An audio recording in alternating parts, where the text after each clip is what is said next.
Bonjour, on continue avec notre nouveau programme sain et complet. Nous avons déjà donc entamé le premier groupe qui est le groupe des céréales. Et les céréales, il y a toute une liste, il n'y a pas uniquement le blé, donc il faut chercher la céréale qui vous convient. Il y a des céréales qui contiennent certaines lectines comme le blé ou même le gluten comme le blé, l'orge et l'avoine, mais il y a bien sûr d'autres céréales là qui ne contiennent ni gluten ni rien. Et il ne faut pas quand même négliger donc cette composante alimentaire qui est d'ailleurs l'alimentation de base. Et aujourd'hui, on va parler, donc on a déjà pratiquement donc, parlé de tous les produits qui peuvent être issus donc, de ces céréales, sauf que la germination et la fermentation. Vous savez bien que nous, on fermente nos céréales uniquement, c'est le pain, le seul produit connu, mais les pays asiatiques, ils fermentent aussi le riz. Hein. Il y a beaucoup de fermentation dans ces pays donc, asiatiques, donc ils connaissent bien d'autres produits. Mais nous, on a le pain, et puis ce pain-là, il est fermenté. Nous avons déjà parlé donc des panifications directes, aussi de la fermentation naturelle par le ferment traditionnel. Aujourd'hui, on va parler des choses, parce qu'on ne peut pas parler céréales, on ne peut pas parler pain, on ne peut pas parler de ces choses-là sans parler des additifs chimiques qui peuvent être ajoutés donc, au pain. Le pain, l'aliment le plus simple d'ailleurs, hein, ce n'est pas un saucisson, ce n'est pas un fromage, ce n'est pas, vous voyez, c'est l'aliment le plus simple que tout le monde sait faire, et pourtant il y a toute une liste là d'additifs chimiques qui peuvent être donc ajoutés au pain. Et on a recensé quelques 14 ou 16 additifs chimiques donc, qui peuvent, je dis bien qui peuvent être ajoutés au pain. Ils ne sont pas toujours ajoutés dans certains cas, ils ne sont pas tous ajoutés, mais je vous donne la liste là et il faut quand même vérifier, il faut donc renseignez-vous.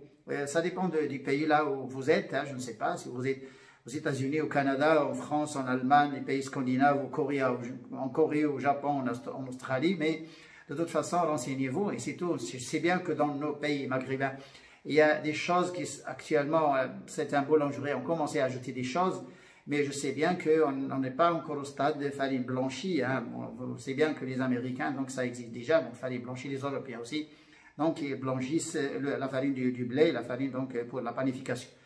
Donc, disons, les produits chimiques, il y a différentes catégories. Il y a d'abord la classe des enzymes. Les enzymes, là, on énumère beaucoup d'enzymes, dont l'amylase, il y a l'oxylanase, il y a la transglutaminase, et on a aussi une protéase, une lipase, et on a ces enzymes donc, ils peuvent être ajoutés, mais l'amylase est toujours ajoutée. Il a été ajouté à une certaine époque. L'amylase est ajoutée déjà au niveau des ménoteries. Donc, c'est les ménotiers qui ajoutent donc l'amylase et l'acide ascorbique. L'acide ascorbique, c'est un antioxydant qui ne laisse pas vieillir quand même un peu la farine. Mais actuellement, on a beaucoup de choses. Soit que ces choses-là sont ajoutées à la farine, soit c'est des choses qui peuvent être ajoutées donc, au niveau de la boulangerie. Et on a la classe des enzymes déjà, vous savez bien, il y a 6 enzymes qui peuvent être ajoutées. Il y a la cellulase aussi, hein, il y a des enzymes qu'on peut ajouter donc, au pain. Et puis, il y a la classe des émulsifiants, ce qu'on appelle les texturisants ou bien les choses qui rendent un peu le pain molle et puis donc ça perd pas de l'eau et ça reste un peu quelque chose de mou et quelque chose donc de tendre. Donc, vous pouvez manger. Vous savez bien que le vieillissement du pain, on ne peut pas manger, hein, ça durcit et puis donc c'est fini. Donc, on a les mono et les diglycérides, c'est très connu et c'est d'usage. Mono et diglycérides.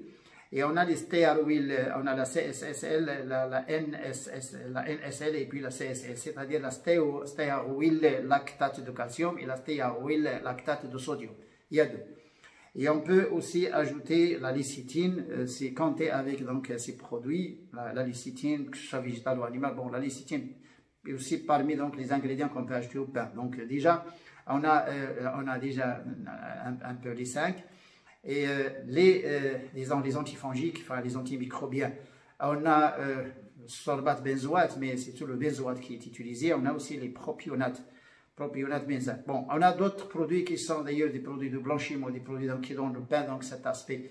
Bien, c'est le KBR, c'est le bromure de potassium. KBR, le produit, c'est un produit très dangereux. Et on a l'azodicarbonamide, et on a le datème. Ces trois-là, sont très dangereux.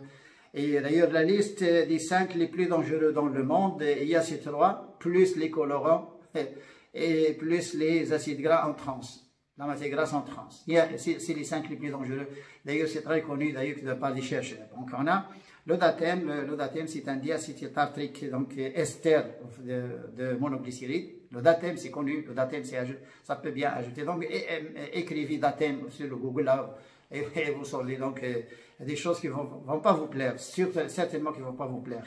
On a le natrium, le cadmium et l'azote dicarbonamide qui peuvent être aussi ajoutés. Ben, les trois là, ils sont très dangereux. Et puis là, regardez, il y a toute une liste qu'on peut ajouter à ce pain.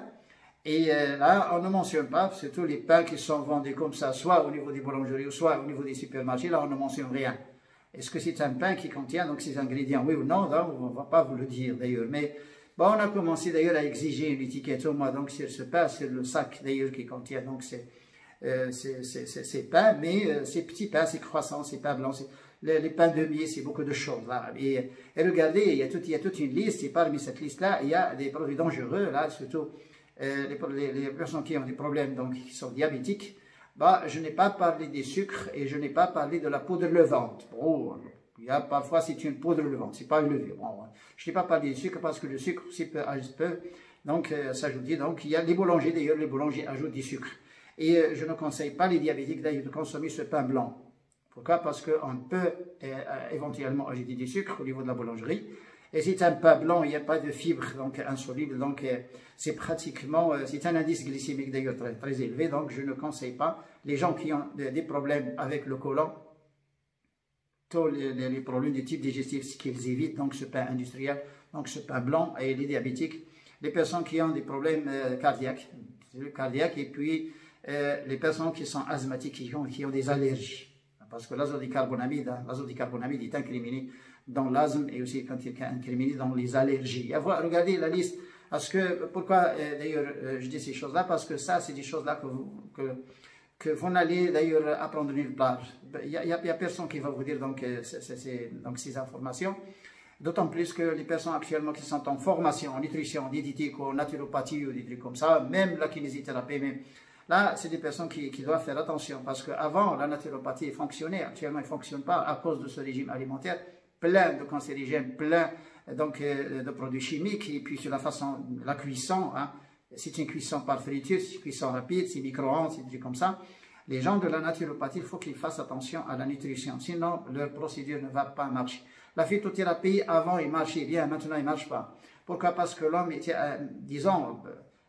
avant, on faisait la cuisine, on achetait des choses crues et puis préparait des choses à la maison. Actuellement, il y a des personnes qui vivent dans les rues et qui vivent sur des fast-food, des junk food, sur des conservés. Et là, la phytothérapie actuellement est incapable donc, de guérir cette maladie. La naturopathie aussi actuellement, elle est défaillante à cause donc de cette nutrition. Et finalement, sans nutrition, pas nutrition, les sciences alimentaires plutôt, pas la nutrition. Là, on ne sait pas faire grand-chose. Ça vient, si vous ne connaissez pas donc, la nature du produit alimentaire, vous ne pouvez rien faire.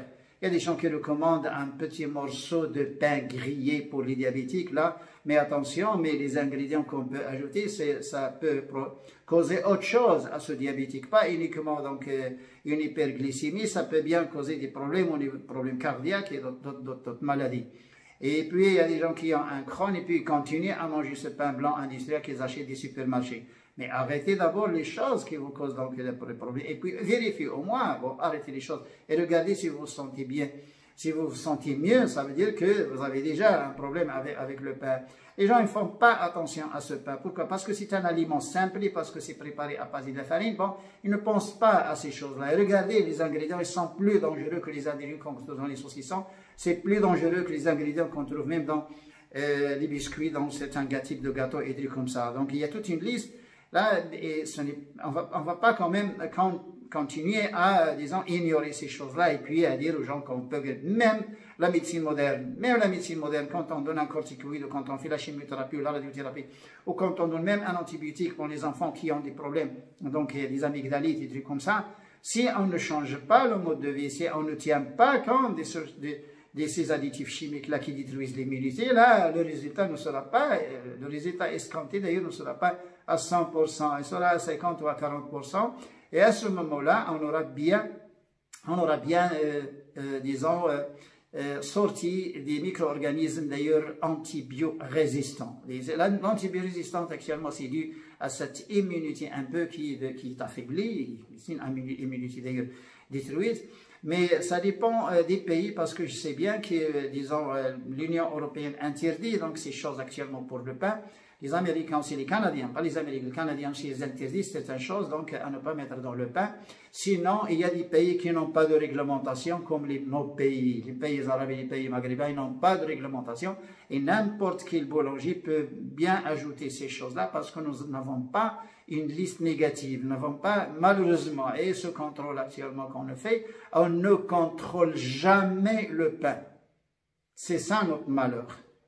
On contrôle la viande, les œufs, les produits, les saucissons, le poisson et tout. On nous contrôle tout, sauf les produits céréaliers. C'est-à-dire le pain, le couscous, les pâtes alimentaires, les spaghettis, les biscuits, des trucs comme ça. On ne contrôle pas ces choses-là, malheureusement.